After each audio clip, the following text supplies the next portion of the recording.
Selamat petang saudara-saudari di dalam nama Tuhan. Sebelum kebaktian dimulai, untuk yang membawa handphone silakan dinonaktifkan ataupun di silent dahulu agar tidak mengganggu jalannya kebaktian. Terima kasih. Mari kita memulai kebaktian kita dengan menyanyikan pujian nomor 1, Tuhan berada di bait sucinya.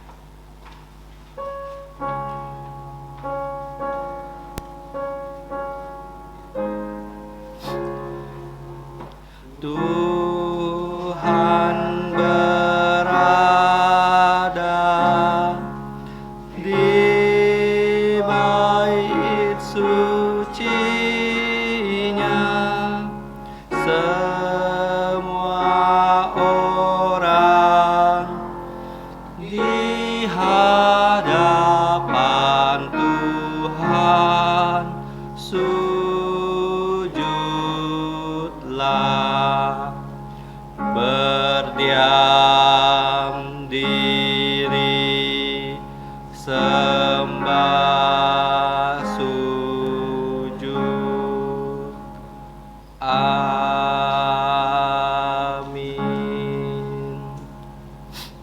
Saat teduh, Roma pasal 13 ayat 10. Kasih tidak berbuat jahat terhadap sesama manusia, karena itu kasih adalah kegenapan hukum Taurat. Amin. Saudara-saudari, mari kita bangkit berdiri dan menyanyikan pujian nomor 322 ke tempat yang lebih tinggi.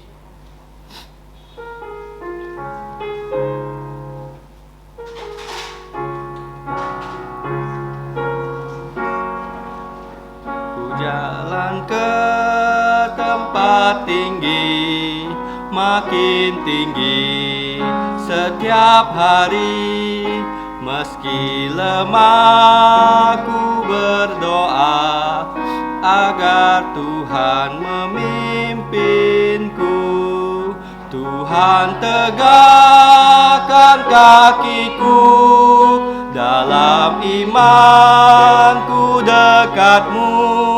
Lebih tinggi ku merindu ke tempat yang lebih tinggi. Jantungku takut dan gentar, dunia ini bukan tempatku.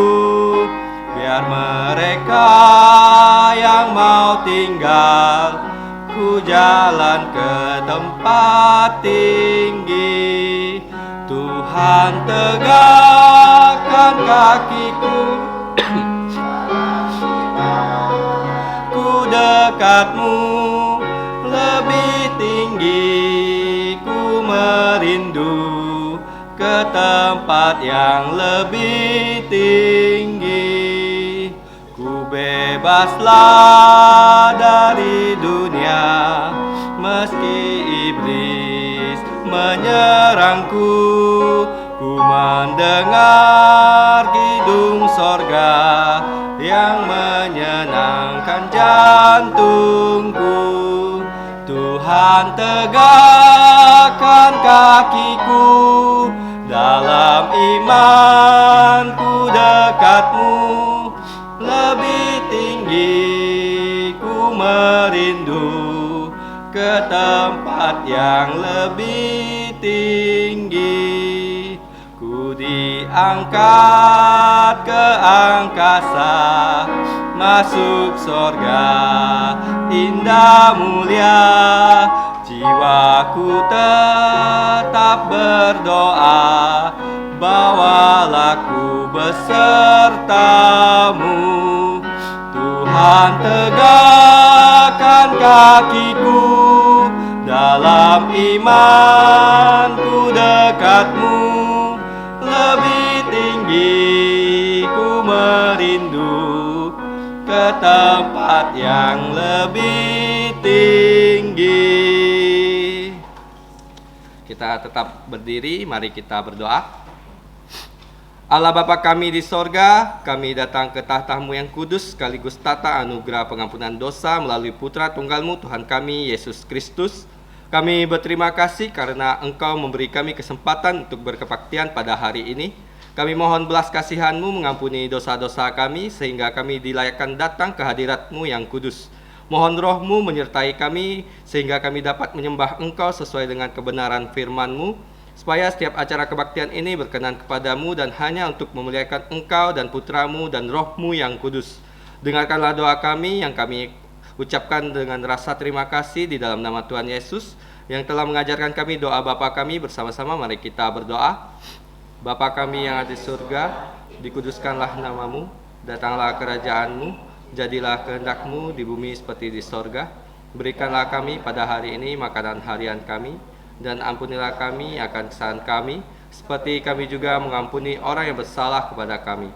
Dan janganlah membawa kami ke dalam pencobaan, tetapi lepaskanlah kami dari yang jahat.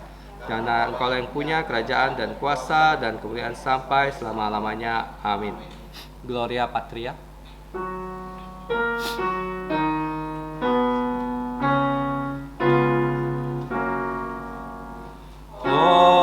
Hormat diberi untuk Bapa, Putra, dan Roh Kudus, dari mula sampai sekarang dan seterusnya,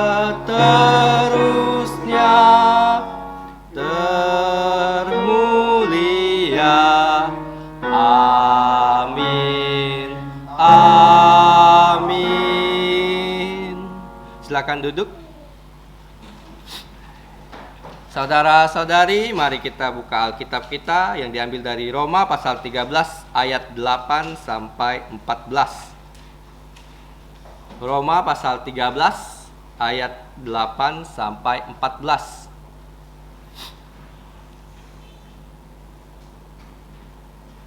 Kita akan membaca ayat ini secara bergantian.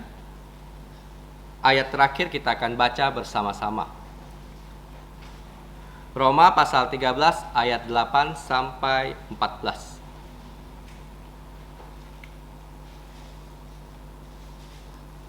Mari kita mulai membacanya. Roma pasal 13 ayat 8 sampai 14.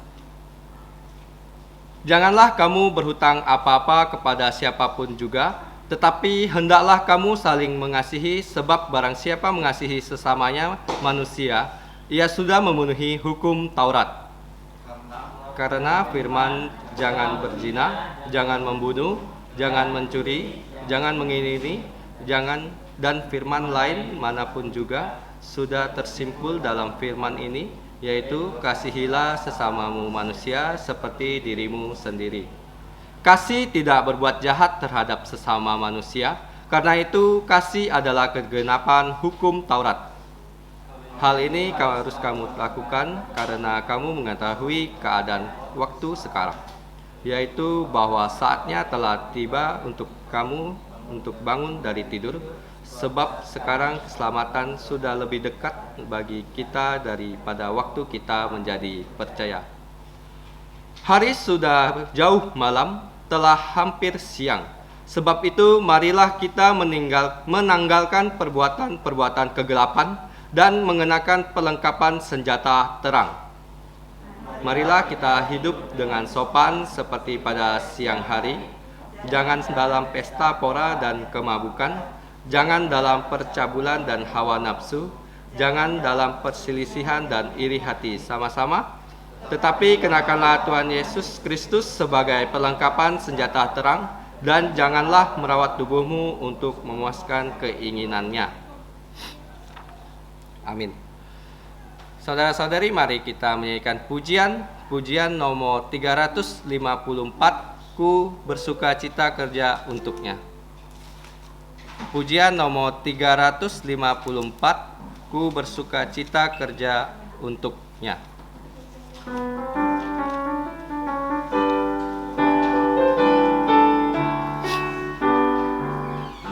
Ku bersuka cita kerja untuknya, sungguh ku bersuka cita, ada sukacita dalam jantungku, ku bekerja untuknya. Ku serahkan semuanya, kerja untuk rajaku.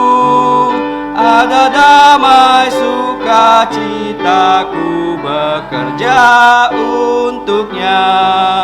Ku bersukacita kerja untuknya, sungguh ku bersukacita. Tiap langkahku turut perintahnya dan bekerja untuknya. Ku serahkan semuanya, kerja untuk rajaku. Ada damai sukacitaku bekerja untuknya. Ku bersukacita kerja untuknya, sungguh ku bersukacita. Ku rela serahkan semua untuknya, untuk bekerja untuknya. Ku serahkan semuanya, kerja untuk rajaku. Ada damai sukacitaku bekerja untuknya. Puji Tuhan. Selanjutnya kita lihat ayat hafalan yang terdapat di buletin, yang diambil dari Roma pasal 13 ayat 10. Kita akan membaca ayat ini sebanyak 2 kali, dan kali ketiga kita akan mencoba untuk menghafalkannya. Mari kita baca bersama-sama. 3, 2, 1. Roma pasal 13 ayat 10. Kasih tidak berbuat jahat terhadap sesama manusia, karena itu kasih adalah kegenapan hukum Taurat. Sekali lagi kita baca bersama-sama. 3, 2, 1. Roma pasal 13. Kasih tidak berbuat jahat terhadap sesama manusia, karena itu kasih adalah kegenapan hukum Taurat.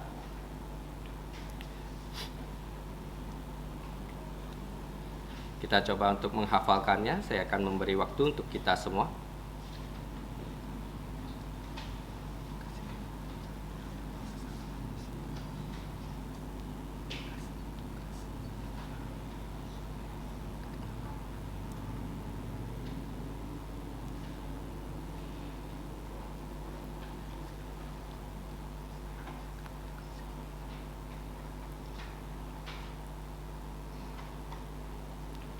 Mari kita coba menghafalkannya tanpa melihat teks di buletin. 3, 2, 1. Roma pasal 13 ayat 10. Kasih tidak berbuat jahat kepada manusia, karena itu kasih adalah kegenapan hukum Taurat. Puji Tuhan untuk ayat hafalan yang kita coba baca dan hafalkan. Untuk saudara-saudari yang belum menghafalkannya, bisa membawa pulang buletin ini agar bisa menghafalkan ayat hafalan ini di rumah. Selanjutnya kita lihat warta gereja. Untuk yang bertugas minggu depan, silakan melihat jadwalnya yang tertera di buletin. Warta gereja yang pertama, piknik gereja. Jika Tuhan mengizinkan, piknik gereja ke Pantai Samudra dan Singkawang akan dilaksanakan pada hari Kamis, tanggal 23 Mei, pada hari libur nasional. Biaya per orang sebesar 150.000 dan bisa dibayarkan. Selanjutnya, karena tidak ada orang baru, ada ya? Oh, silakan bangkit berdiri untuk difoto. Berdiri aja. Maskernya boleh dibuka. Ya, terima kasih.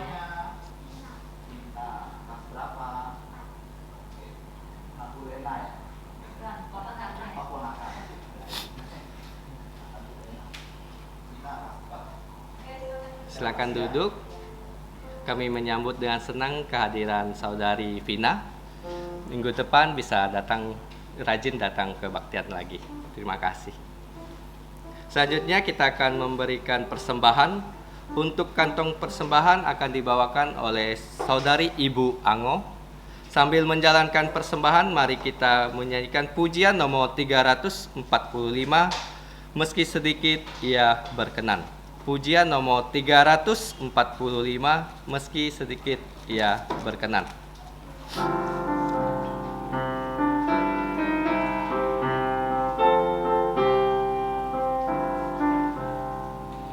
Ladang yang sudah menguning, adakah yang menuai?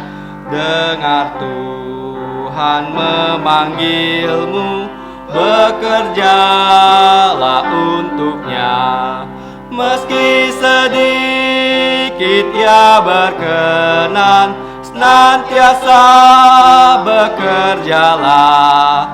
Bila kau mau diutusnya, mahkotanya menunggu. Di tempat yang Tuhan utus, tak ada yang mau pergi, namun ia akan memakaimu dan takkan lupakanmu. Meski sedikit ia berkenan, senantiasa bekerjalah.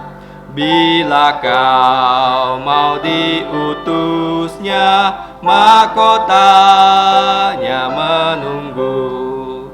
Sampai peperangan usai, kan tibalah ajalku. Ia akan menyambut hambanya, masuklah, oh anakku. Meski sedikit ia berkenan, senantiasa bekerjalah. Bila kau mau diutusnya, mahkotanya menunggu. Saudara-saudari, mari kita bangkit berdiri dan menyanyikan doksologi.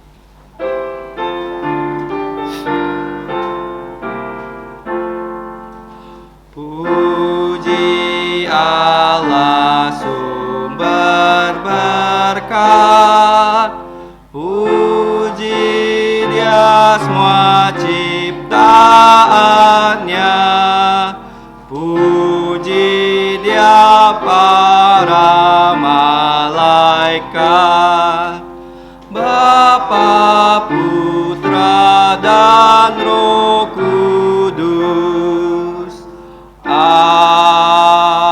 Amin. Mari kita berdoa.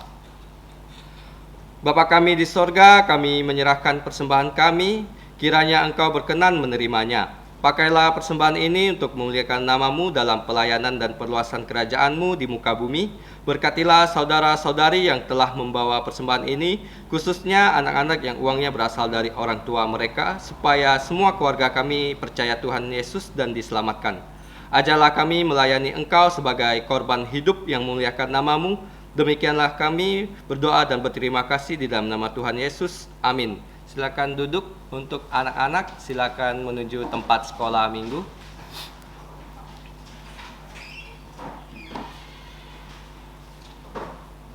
Selanjutnya kita akan mendengarkan firman Tuhan yang dibawakan oleh PI Rudikus dengan tema Kasihilah Tuhan sesama dan dirimu sendiri. Pada hambanya kami persilakan. Dengarkan firman Tuhan, marilah kita berdoa minta hikmat dari Roh Kudus. Kita dapat mengerti firman Tuhan. Mari kita berdoa. Tuhan Bapa di surga, kami sungguh bersyukur kepadamu di mana pada malam hari ini Engkau memimpin setiap kami untuk datang ke hadirat-Mu yang kudus. Kami menyerahkan ya Bapa untuk pemberitaan firman-Mu pada malam hari ini.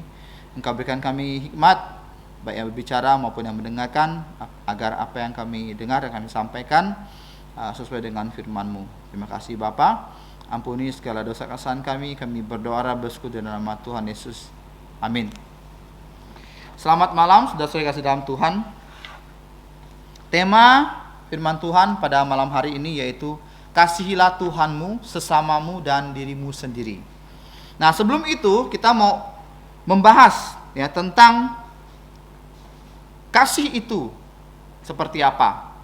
Nah, di dalam 5 kitab Musa, yaitu Kejadian, Keluaran, Imamat, Bilangan, Ulangan. Nah, terdapat 3 kitab yang memuat hukum Taurat.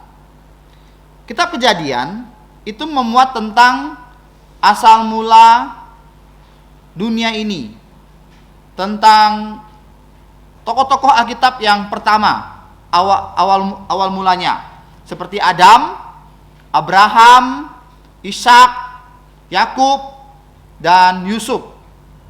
Nah, lalu kitab Keluaran mengisahkan tentang bagaimana orang Israel dipimpin oleh Tuhan keluar dari tanah perbudakan, yaitu Mesir. Nah, setelah itu, pertengahan dari kitab Keluaran itu memuat tentang seremonial, tentang pembuatan kemah suci. Dan kitab Imamat itu memuat tentang para pelayan. Dan banyak juga di situ memuat tentang hukum-hukum dari hukum Taurat itu sendiri. Termasuk 10 hukum. Banyak orang yang salah menafsirkan bahwa hukum Taurat itu hanya 10 hukum. Bukan. Hukum Taurat itu adalah, 10 hukum itu adalah bagian dari hukum Taurat. Jadi 10 hukum itu adalah bagian dari hukum Taurat. Nah, hukum Taurat itu terbagi menjadi 3 bagian. Yang pertama adalah hukum seremonial, hukum upacara, yaitu ada Paskah, ada Pentakosta, Hari Raya Pondok Daun, dan sebagainya. Cara-cara penyembahan di Bait Allah, waktu itu di tabernakel, itu hukum seremoni.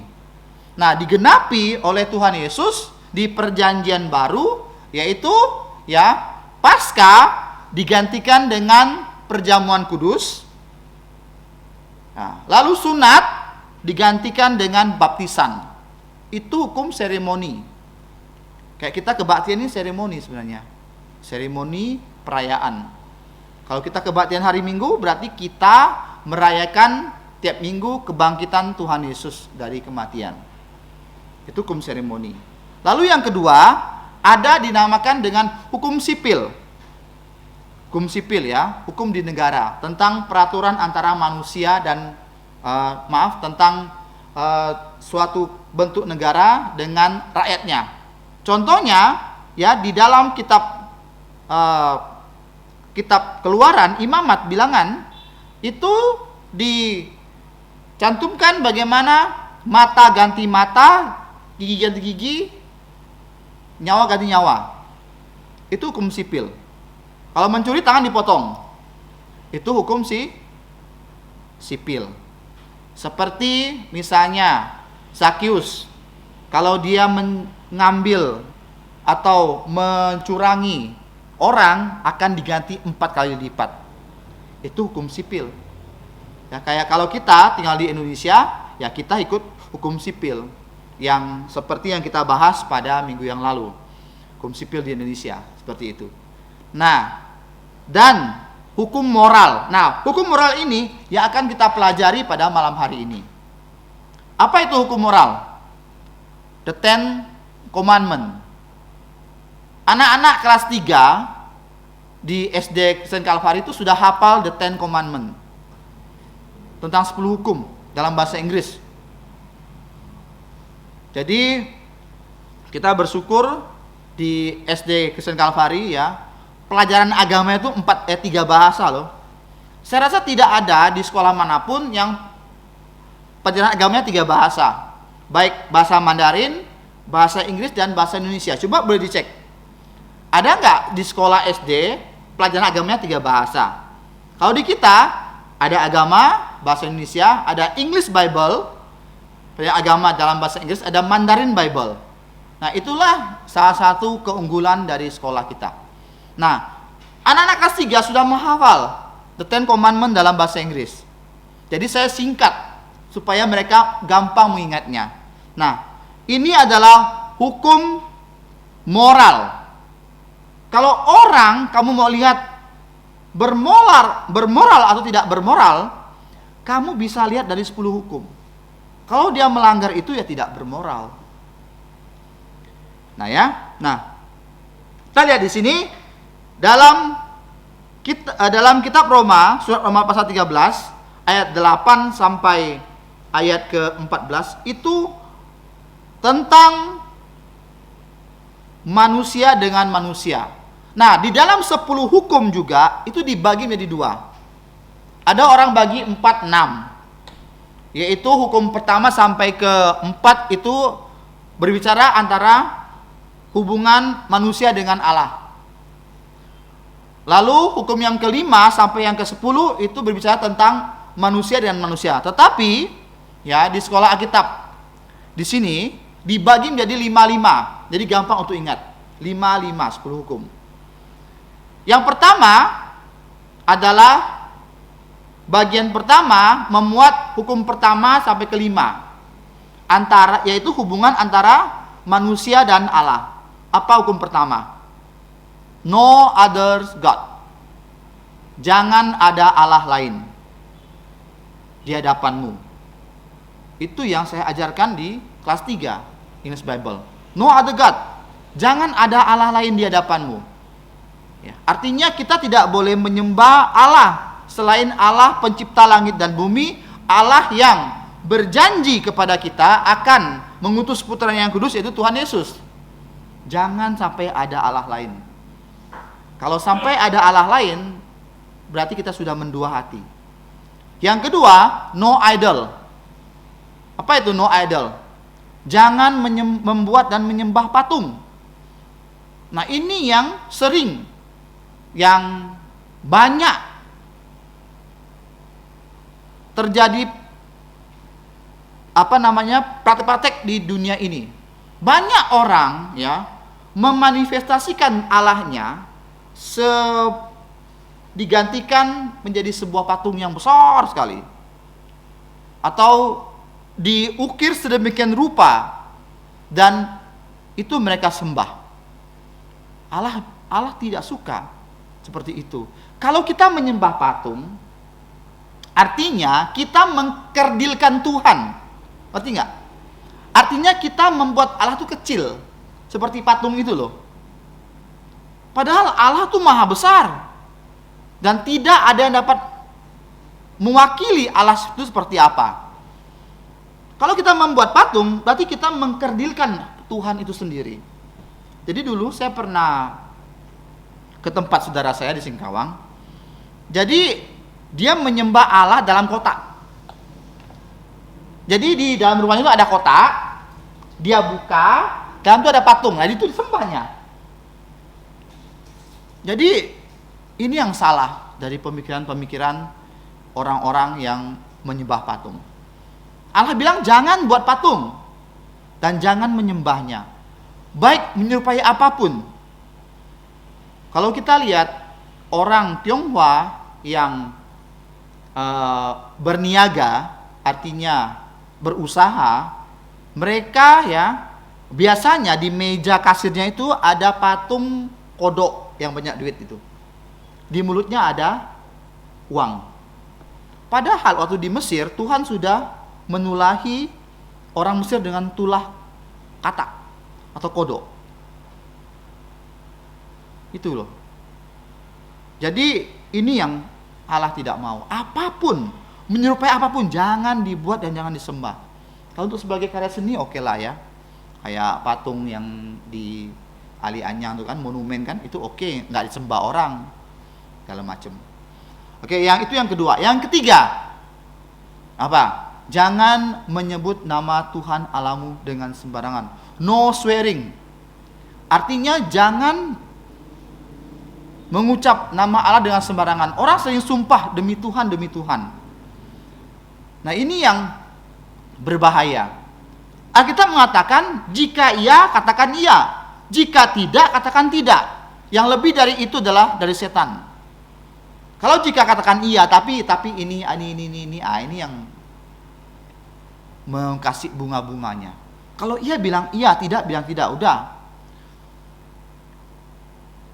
Orang sering bersumpah pakai nama Tuhan untuk meyakinkan seseorang. Tidak boleh. Kalau kita jujur yang bilang iya ya iya, jangan pakai sumpah-sumpah, tidak usah. Boleh nggak orang Kristen sumpah? Boleh. Saya bilang tidak boleh. Sumpah nikah? Nanti nikah jangan sumpah ya. Kalau bilang tidak boleh, sumpah nikah. Waktu orang nikah itu sumpah sehidup semati, hanya yang bisa memisahkan maut saja. Sumpah nikah. Apalagi sumpah di pengadilan, boleh. Kita mengatakan bahwa kita katakan dengan sejujurnya, itu boleh. Lalu sumpah jabatan, boleh. Itu boleh. Tapi yang lain-lain tidak boleh. Misalnya kesaksian di pengadilan, masa kamu bilang saya orang Kristen nggak boleh sumpah, kena kamu, tak tangkap ya. Ya, boleh sumpah di pengadilan, boleh. Artinya kita mengatakan dengan sejujurnya. Sumpah nikah. Lalu kalau di FEBC ada namanya Dienbegen of.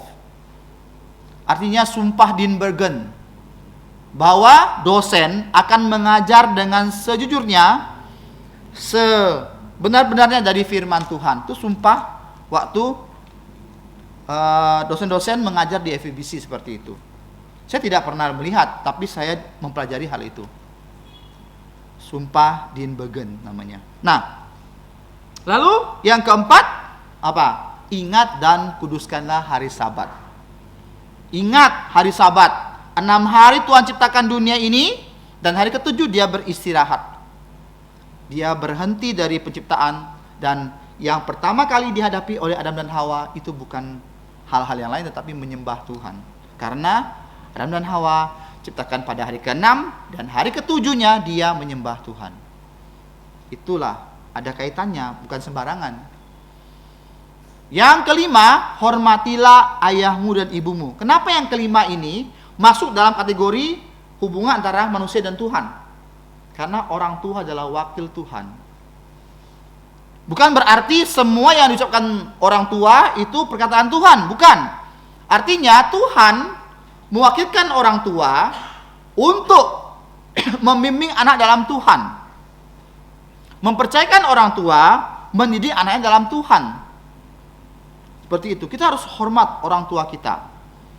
Dalam tanda arti dalam Tuhan. Kalau orang tua kita suruh berbuat jahat, kita nggak ikut dong. Dalam arti dalam Tuhan ya. Misalnya, ya, dia mengatakan, kamu tidak boleh menikah dengan orang tidak seiman. Kamu harus turuti, karena itu firman Tuhan. Seperti itu. Ya, kadang-kadang cinta itu mengalahkan segalanya. Tapi cinta buta. Makanya tadi kita lihat sini ya, kasih adalah kegenapan hukum Taurat. Nanti kita bahas tentang kasih ya, tentang cinta itu seperti apa. Artinya kasih itu ya tidak berbuat jahat kepada Tuhan, mencintai Tuhan, mencintai sesama, mencintai diri sendiri. Nanti kita bahas. Kenapa kita harus kasih itu berdasarkan kebenaran, bukan berdasarkan perasaan. Nah, kita lihat di sini. Itu adalah hukum antara Allah, hubungan antara manusia dan Allah. Itu bagian yang pertama. Yang bagian yang kedua, nah, jelaskan di sini. Ya, kalau kita baca, janganlah kamu berutang apapun kepada siapapun juga, tetapi hendaklah kamu saling mengasihi, sebab barang siapa mengasihi sesama manusia, ia sudah memenuhi hukum Taurat. Jadi inti dari seluruh hukum Taurat, kasihilah Tuhan Allahmu dan kasihilah sesamamu manusia seperti kamu mengasihi dirimu sendiri.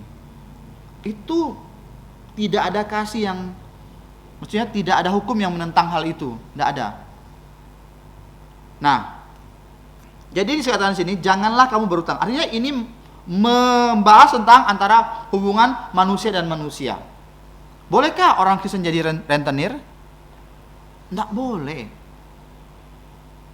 Tidak boleh kita meminjamkan orang itu ya dengan bunga yang berlebihan, dengan bunga yang tidak wajar. Misalnya begini, ada orang datang kepada kamu untuk pertama kali ya, dia pinjam uang dengan kamu, misalnya 1 juta. Oke, dia nggak bayar ya. Jadi dia nggak berani kebaktian.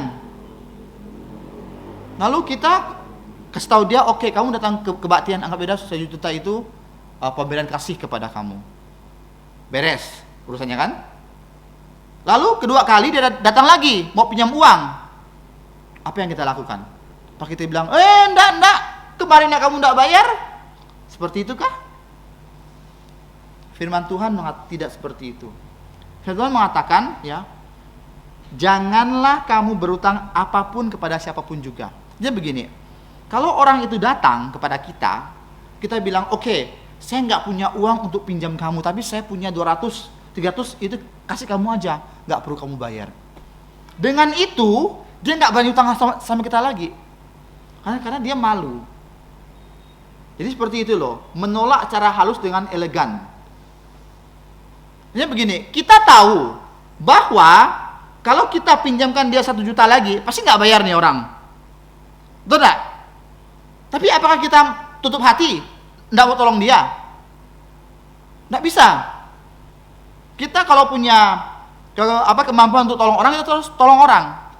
Jadi kita bilang gini aja, oke, saya kasih kamu 200 atau 300, dan saya kasih kamu, saya nggak kasih kamu utang. Dan dia, saya yakin, percaya orang itu tidak akan balik kepada kamu lagi. Kan dia malu. Dia merasa, oh, seperti itu. Nah, inilah, ya. Jadi kasih itu, ya, melandaskan segala sesuatu. Nah, jadi karena firman, nah ini dibahas nih. Dari hukum ke-6 sampai ke-10 dibahas. Jangan berzina, ya, jangan membunuh. Ini kebalik ya sebenarnya, jangan membunuh dulu ya. Jangan membunuh, jangan berzina, jangan mencuri, jangan mengingini, dan firman lain manapun juga sudah tersimpul dalam firman ini, yaitu kasihilah sesamamu manusia seperti dirimu sendiri. Nah, ini mengatur hubungan antara manusia dan manusia. Jangan membunuh. Misalnya, contoh, kita wajib militer. Negara kita perang. Boleh enggak kita bunuh? Pertanyaannya. Boleh enggak? Kita wajib militer nih. Kita lawan negara orang. Boleh enggak kita kita tembak dia? Kan jangan membunuh. Nah, gimana? Bingung kan? Boleh. Karena tadi kita sudah belajar minggu kemarin, Allah memberikan wewenang kepada pemerintah untuk mengatur rakyatnya, memberikan penghargaan, ya, dia juga memberikan pedang untuk menghukum rakyatnya. Itu boleh. Kalau misalnya kita orang Kristen, wamil nih kan, wamil, kita pas perang, ya bunuhlah. Masa enggak bunuh? Masa kita bilang aku enggak boleh bunuh, bunuhlah gitu? Enggak, salah, berarti salah.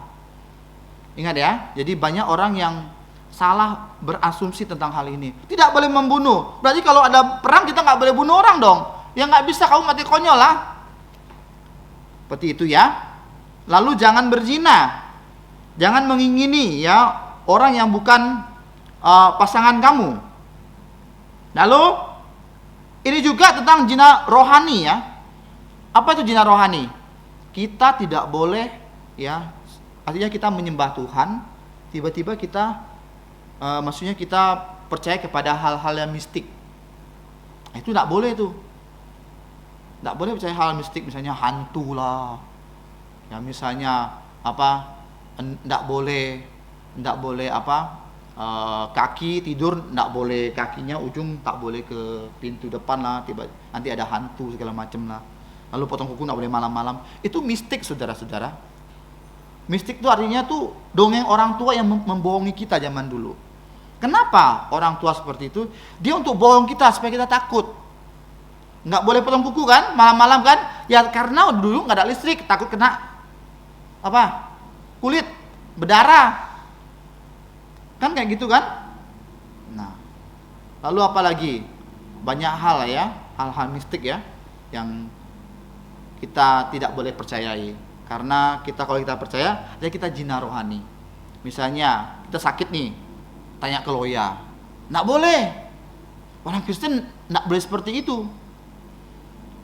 Dulu keluarga saya sering cerita sama istri saya, Dulu saya di keluarga saya adalah orang yang satu-satunya Kristen.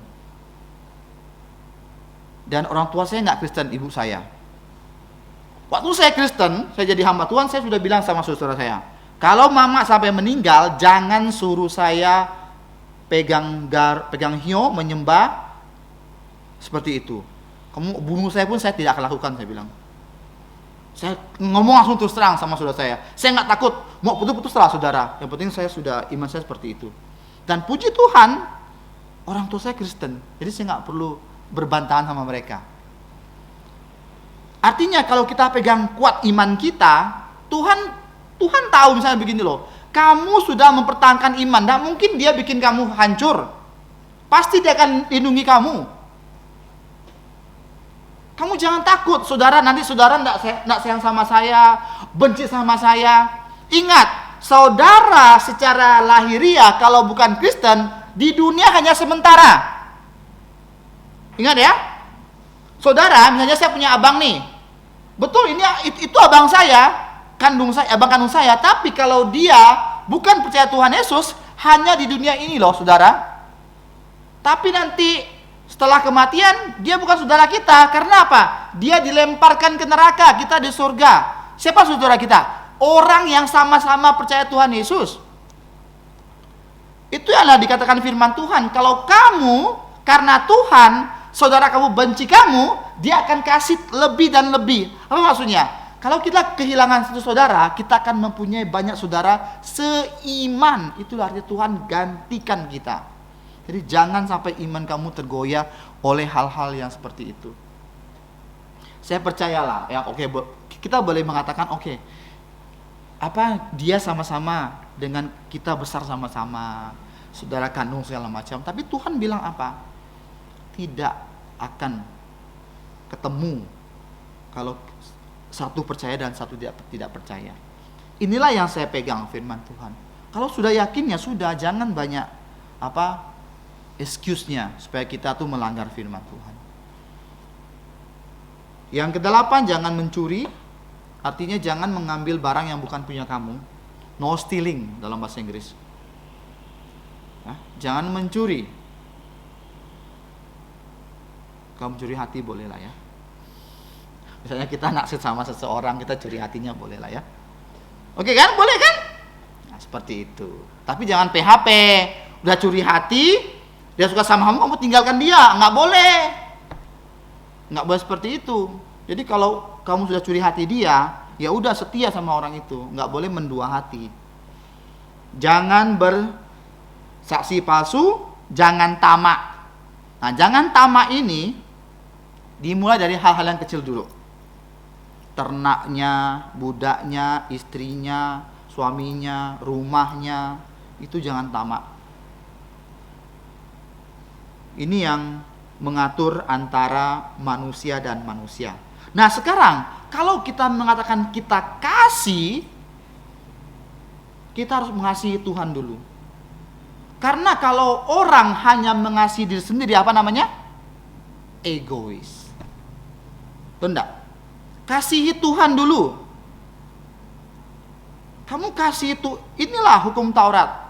Kamu kasihi Tuhan kamu dulu, karena Tuhan tuh pencipta kamu.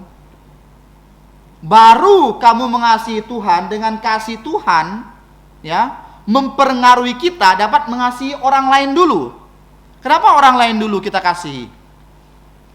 Karena kalau kita nggak bisa mengasihi orang lain, jangan harap kamu mengasihi diri kamu sendiri. Artinya begini loh, kita melihat orang itu adalah manusia ciptaan Tuhan. Jadi kalau kita bisa mengasihi orang lain, otomatis kita juga akan mengasihi diri kita sendiri. Itu maksudnya. Jangan jauh-jauh lah orang tua kita aja, sesama kita, saudara kita. Kita harus mengasihi mereka. Terutama saudara seiman. Kita harus mengasihi mereka. Nah, jadi kasih itu tidak berbuat jahat terhadap sesama manusia. Kalau kita kasih, kita nggak mungkin berbuat jahat sama orang. Kita pasti berbuat sesuatu dengan berlandaskan kasih. Kita kalau mau tegur dia pun, kita bukan bermaksud untuk menghancurkan dia, bukan loh. Contohnya, Saya suka tegur anak-anak murid saya. Bukan berarti saya itu benci sama dia, saya pengen menghancurkan masa depan dia. Enggak seperti itu. Justru karena kasih saya sama anak-anak murid saya menegur dia. Sama seperti saudara-saudara kita, pasangan kita, suami kita, istri kita. Kalau kita mengasihi istri kita, ada sesuatu yang enggak betul, kita kasih tahu dia. Jangan bilang, takut nanti dia marah. Jangan seperti itu. Kasih tahu dia. Tapi dengan kasih. Artinya begini loh, jangan dengan berapi-api untuk menunjuk dia bahwa dia salah. Enggak seperti itu. Kita harus bijak. Kita memberitahu dia dengan apa? Dengan pelan-pelan, dengan kasih. Jadi orang yang menerima seperti itu, dia akan merasa, oh ternyata dia itu mau saya bagus. Istri saya sering kasih tahu saya loh kesalahan saya. Dan saya menganggap itu kasih dia. Karena dia mau saya bagus. Kalau dia mau saya jelek, dia masak bodoh amat. Serah kau lah mau jadi apa. Itu udah bukan kasih. Karena itu berbuat jahat sama orang itu. Jadi kalau kasih, dia pasti akan memberitahukan. Menegur dengan kasih. Kasih berdasarkan kebenaran. Seperti Yesus. Yesus mengasihi kita. Dengan apa? Mati di kayu salib memenuhi semua hukum Taurat. Itu adalah kebenarannya. Kalau dia tidak memenuhi semua hukum Taurat, sudah salah. Karena orang kalau mau ke surga harus kudus, tanpa salah. Manusia nggak bisa, manusia salah. Oleh karena itu Yesus sebagai wakil manusia, dia harus memenuhi hukum Taurat 100% tanpa salah. Dan kita yang percaya, kita dijubahkan dengan jubah keadilan Yesus. Kita disebut kudus. Maka oleh karena itu kita adalah orang-orang kudus. Bukan santo santa. Kita orang kudus. Yang percaya kepada Yesus adalah orang kudus. Tapi setiap hari kita diperbarui. Artinya orang Kristen semakin hari harus semakin baik. Jangan jadi orang Kristen dan jadi hamba Tuhan semakin hari semakin buruk, semakin jahat, semakin kayak iblis, bukan kayak Tuhan Yesus. Nah, itu yang berbahaya. Itu yang berbahaya. Jadi seperti itu. Nah, kasih tidak berbuat jahat terhadap sesama. Karena itu kasih adalah kegenapan hukum Taurat. Artinya dengan kasih dari Tuhan Yesus, ya, kita diberi hadiah dengan cuma-cuma, yaitu melalui pengorbanan Yesus. Karena Yesus kasih kepada kita. Nah, sekarang sebab sekarang keselamatan sudah lebih dekat bagi kita daripada waktu yang kita menjadi percaya.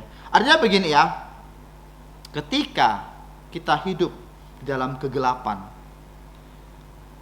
kita harus sadar dengan kasih Allah. Kasih yang selalu mau memaafkan kita, menolong kita. Jadi kalau Allah itu tidak kasih ya, dia langsung hukum kita loh. Itu enggak. Sekarang saya berbuat jahat, berbuat salah. Kalau Allah enggak kasih itu langsung hukum loh. Makanya kasih itu ya selalu memberi kesempatan kepada orang. Pintu pertobatan selalu terbuka untuk kita semua. Sekarang ada kesaksian. Ada seorang yang bapak gereja bernama Agustinus. Boleh buka di Google. Bapak gereja bernama Agustinus dari Hippo. Dia pada umur 17 tahun, ya, dia itu sudah mulai dengan kehidupan yang hancur lebur. Punya anak di luar nikah, ajaran sesat, judi, mabuk, pokoknya hancur lebur kehidupannya. Nah, di saat dia mendengarkan firman Tuhan tentang Roma pasal 12-13, dia bertobat. Dia bertobat dari kehidupan dia malam, ya kehidupan yang gelap dia. Kamu tahu nggak kenapa dia bisa bertobat? Karena doa dari ibunya yang terus-menerus berdoa kepada Tuhan supaya anaknya ini bertobat loh. Inilah kasih. Bukan berarti kita harus panis dia. Seperti itu loh. Dalam pelayanan kita juga sering salah kan? Saya sering salah dalam pelayanan, saya sadari. Tapi karena kasih, kita diperbaiki. Bukan langsung di-cut. Nggak bisa seperti itu. Kita udah kehilangan kasih berarti antar sesama manusia. Contohnya, mungkin kita punya keluarga, anggota keluarga kita ada yang bandel, ada yang hidupnya kacau balau, ada yang hidupnya jauh dari Tuhan. Apakah kita langsung menjudge dia? Enggak. Kita berdoa untuk dia. Itulah wujud kasih kita sama orang itu loh. Di gereja tuh ya, ada pro dan kontra. Tahu enggak? Di gereja itu enggak semua satu suara. Ya. Jadi ada pro, ada kontra. Nah, di dalam hal pro dan kontra ini, ya, kita jangan menggunakan, maksudnya tuh jangan menggunakan perasaan atau jangan menggunakan amarah kita untuk menanggapi hal ini dan pro dan kontra. Kita harus dengan kasih. Seperti itu. Kita jangan pikir orang yang semua ke gereja itu ya benar-benar percaya. Artinya kita asumsi nih bahwa orang datang ke gereja harus benar-benar sungguh percaya Tuhan Yesus. Enggak. Ada orang yang datang hanya untuk rutinitas. Enggak sungguh-sungguh percaya. Tapi apakah kita sebagai anak-anak Tuhan kita langsung ekskomunikasi ke dia? Kamu jangan datang ke gereja. Kamu ini pura-pura percaya. Jangan datang lagi ya. Nggak seperti itu kan? Kita kasih dia kesempatan, kita kunjungi dia lagi. Mungkin dia waktu itu ya sedang kacau pikirannya dan tidak dapat melihat kebenaran. Kita kunjungi dia lagi. Kasih tahu dia begini. Kalau dia mau bertobat, puji Tuhan. Artinya kita merampas dia dari api. Dalam kitab Yudas itu maknanya seperti itu. Kita merampas orang dari api neraka. Artinya kita menjauhkan dia dari siksa api neraka. Itu kasih antara kita dengan orang lain. Nah, kita lihat di sini ayat yang ke-12. Hari sudah jauh malam, telah hampir siang, sebab itu marilah kita menanggalkan perbuatan-perbuatan kegelapan dan mengenakan senjata terang. Artinya ketika kita berdosa, ketika kita hidup jauh dari Tuhan, kita hidup dalam kegelapan. Kita nggak tahu jalan terang itu di mana. Lalu siapa yang dapat menuntun orang yang hidup dalam gelap itu supaya dia tahu terang itu seperti apa? Ya tugas kita jadi orang percaya. Kita ini adalah representasi Tuhan dalam memberikan terang kepada orang-orang yang hidup dalam kegelapan. Makanya kita disebut terang dunia. Orang Kristen itu terang dunia, jadilah terang untuk dunia. Artinya Yesus adalah sumber terang. Kita memantulkan terang itu kepada orang-orang yang belum percaya, yang hidup dalam kegelapan. Ini tugas kita semua. Maukah kita mau jadi seperti itu? Kita hidup dalam kasih Tuhan, sehingga melalui kasih kita bisa mempengaruhi orang untuk melihat kasih Tuhan. Karena kasih Tuhan mempengaruhi kehidupan kita sehingga kita dapat mengasihi orang lain. Saya harap kita jadi orang-orang Kristen, kita harus punya kasih sama orang. Jangan kita angket Cina, kata orang HK bilang. Artinya kita tuh gampang Cina itu gampang memutuskan tali silaturahmi. Orang salah langsung pop, dah. Jangan. Siapa tahu orang ini bertobat karena kita masih bisa baik sama dia. Dia jadi percaya Tuhan Yesus, Itu bisa jadi loh. Bisa jadi. Jadi ayat 13, marilah kita hidup dengan sopan seperti pada siang hari, jangan dalam pesta pora kemabukan, jangan dalam percabulan hawa nafsu, jangan dalam perselisihan dan iri hati. Orang yang tidak mempunyai kasih akan sering berselisih dengan orang, karena dia tidak mempunyai hati yang memaafkan. Sekali dikit langsung set. Kalau percekcokan itu hal-hal yang biasa lah ya. Dalam dunia kerja pun sama lah ya. Kerja itu kan pasti ada yang enggak sejalan dengan kita. Itu enggak Lucy? Michael juga kan? Di tempat kerja pasti ada orang yang enggak senang sama kita kan? Enggak bisa tuh semua kantor senang sama kita, enggak bisa. Pasti ada satu yang enggak senang atau dua yang enggak senang. Kalau kita kasih, ya kita anggap biasa saja sama dia. Kita enggak naruh dendam sama dia. Karena kita kasih. Tapi kalau orang tidak punya kasih, kita akan jadi musuh bebuyutan sama dia. Seperti itu ya. Nah, jadi tetapi kenakanlah Tuhan Yesus sebagai perlengkapan senjata terang, dan janganlah merawat tubuhmu untuk memuaskan keinginannya. Artinya kita jangan hidup dalam kedagingan. Kedagingan itu sangat menggoda, saudara-saudara. Hal-hal yang nampak dengan mata itu sangat menggoda sekali. Tetapi hal-hal rohani, ya, kita harus pupuk dalam diri kita. Contohnya ya, kalau misalnya sebagai anak-anak Tuhan yang mempunyai jabatan di pemerintahan dan lain sebagainya, itu uang nganggur tuh banyak. Artinya begini loh, dalam anggaran, saya punya ada sedikit bocoran ya. Dalam anggaran itu misalnya kita bekerja dalam satu kementerian.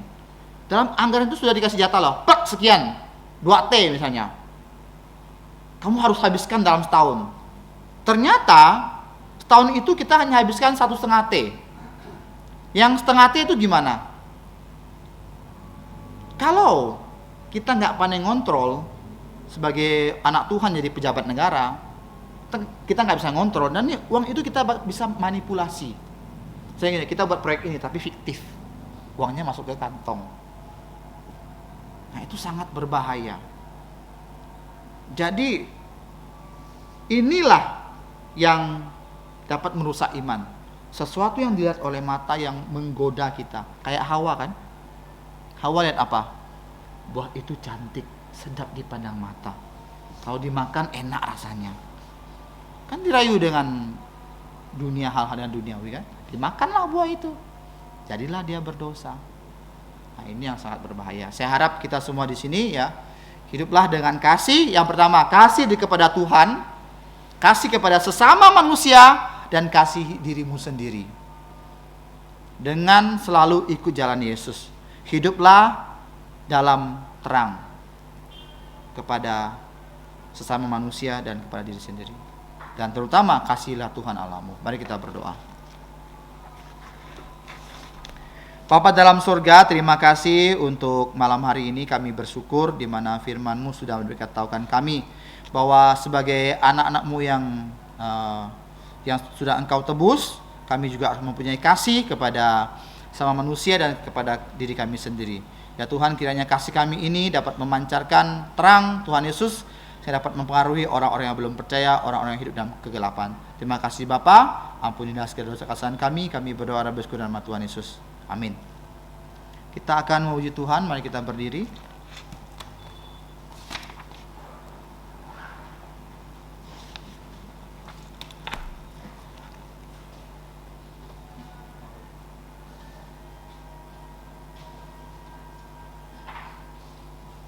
Kita memuji Tuhan dengan pujian nomor 406.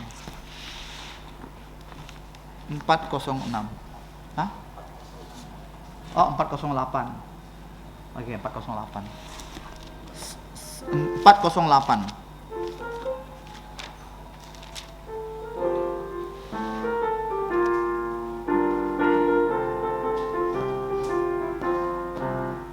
Bila tiba harinya Tuhan datang ke dunia, terdengar nafirinya berbunyilah, dan Tuhan kita akan datang dengan segala mulianya, Bila ku dipanggil ku menjawab ya. Bila namaku dipanggil, bila namaku dipanggil, bila namaku dipanggil, namaku dipanggil ku menjawab ya.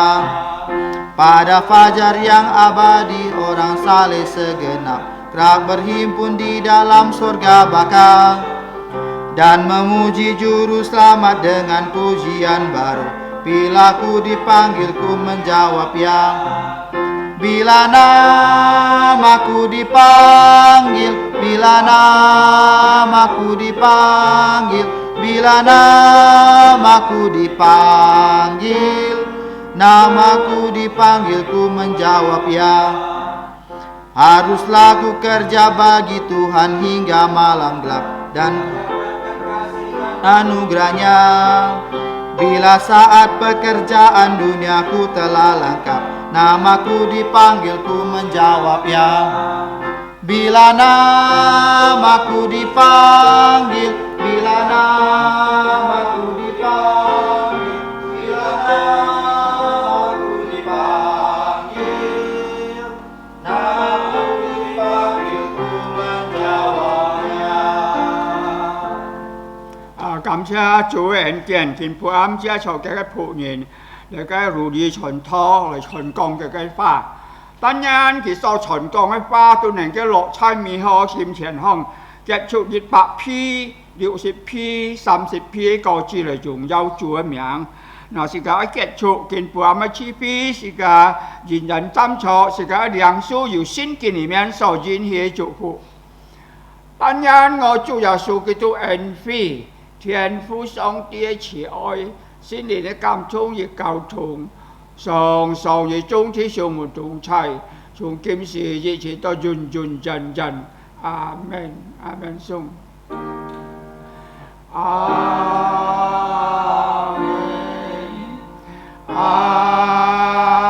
門，阿門，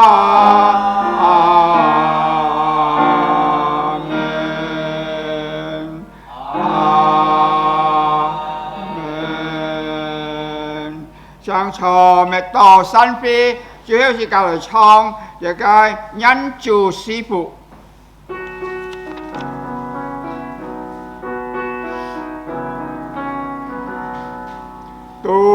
Tuhan memberkatimu, Tuhan melindungi menyinarimu, memberi kasih karunia. Tuhan menyinarimu, mengajanya, memberi kasih karunia, karunia damai sejahtera diberi.